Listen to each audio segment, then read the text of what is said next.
morning mga boss. May Supremo tayo. Wow. Version 1. Unang-una to. Ngayon po yung hindi na kumarga. Hindi na kumarga battery. Ito yung battery niya. Yan. Kaya tayo ng bago. Kaya naman nasira. Kaya naman hindi kumarga. Ito, ang diferensya. Sira. Ang kanya regulator. Yan, Sira na po ito. Medyo may kamahalan po ito. Medyo budget mail. Ito yung kakabit natin. Pang TC150. Ito. Quality ito, quality.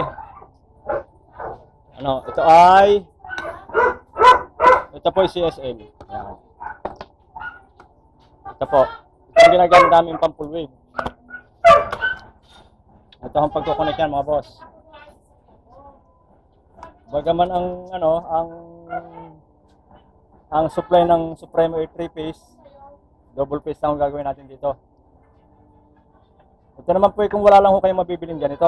O kung makwarta-kwarta kayo, di paltan nyo ng ganitong bago, original. Pero ito, kung ginagamit namin quality ito, tumatagal. So kulang po tayo ng dalawang linya na kulay dilaw. Yan para. Yan mahaba na yan, yan. Yan. Dalawang dilaw lang itong kukunin natin. Tapos isang green, saka isang pula.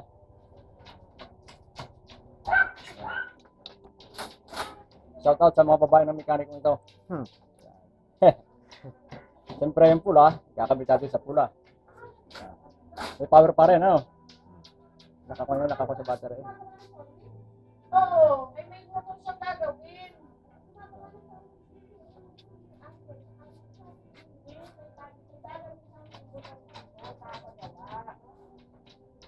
Green sa green siyempre.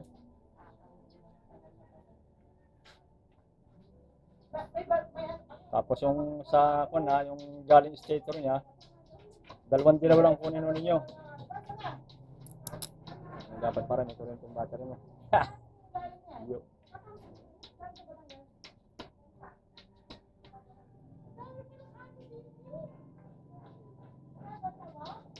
Tapos yung pink, katsa dilaw. Baliktaran mo yan mga boss. Hindi yun ako maliligaw dyan.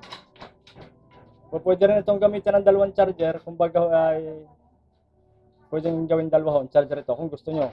Kung ang yung battery ay malaki, pwede yung gawing yung charger na gagamitin nyo ay dalawa. Dalawang ganito po pwede ho. Dahil may isa pang linya. Dahil 3-phase nga itong out nitong stator ng Supremo. Naka-series lang mo yan. May palibasa budget meal nga ho. Yan na, tama na ho yan. Ayos yan mga boss. Magpalit din tayo ng ng carburetor. Ito pang YTX. Alam niyo naman ang issue ng carburetor ng Supremo, tagasin. Isa pa diaphragm type.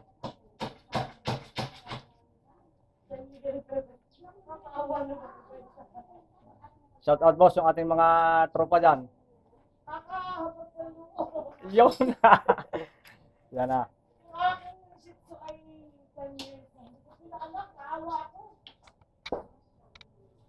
Mamaya titingnan natin ang kanyang ilaw.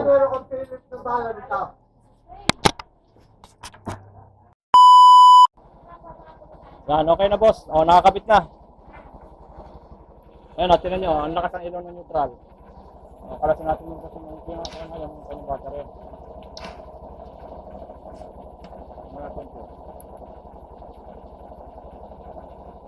Yan alas po yung battery niya. Pero hindi nagbabago yung neutral. Doon nakaquality yung ating regulator. Kung gusto po nyong maka-order nito, nilagay ko po yung link. Ang Shopee link, ang ating TikTok link din sa CSN natin. Quality po yan, pang full